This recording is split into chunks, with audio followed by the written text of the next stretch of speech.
Hello friends, நான் இந்த செடி இன்றைக்கி வாங்கிட்டு வந்தேங்க. இந்த செடி இயற்கையாகவே ஹோல்ஸாக இருந்தது. இது என்னன்னு கேட்டால் ப்ரோக்கன் ஹார்ட் சொன்னாங்க. சரி, அதனால் இந்த செடியை வாங்கிட்டேங்க. நான் வாங்கும்போது இந்த செடி 2ஆக இருக்கிற மாதிரி தாங்க பார்த்து வாங்கினேன். நான் இந்த பாட்டு ஏற்கனவே நான் வீட்டில் சிமெண்ட்டில் போட்டு வச்ச பாட்டுங்க.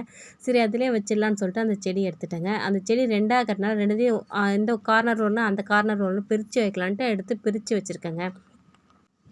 இதுக்கு வந்து மண் கலவை, கோகோ பீட், மண்புழு உரம் எல்லாத்தையும் கலந்து மண் ரெடி பண்ணி ஆல்ரெடி எடுத்து வச்சுட்டேங்க. அதை அழகாக பிரித்து எடுத்து இந்த கார்னரில் வச்சுட்டேங்க. இது சின்ன செடியாகிறதுனால அந்த ஹோல்ஸ்லாம் சரியாகவே தெரியலங்க. இதே பெரிய செடி இருக்கிறதுல நல்லா ஹோல்ஸ்லாம் அழகாக பெருசாக ரொம்ப அழகாக இருந்ததுங்க. அதனால தான் நான் இன்றைக்கி இந்த செடியை வாங்கிட்டு வந்தேன். நீங்கள் இந்த செடி வச்சுருக்கீங்களான்னு எனக்கு கமெண்ட்டில் சொல்லுங்கள். நீங்கள் இதுக்கு என்னென்ன மெயின்டெனன்ஸ் பண்ணுவீங்கன்னு எனக்கு சொல்லுங்கள். நான் இதான் ஃபஸ்ட் டைம் வாங்கியிருக்கிறேன். இது எப்படி இருக்குதுன்னு சொல்லிவிட்டு நான் அப்டேட் பண்ணிகிட்டே இருக்கிறேன். நீங்களும் எனக்கு சொல்லுங்கள் friends. Thank you friends. Happy gardening.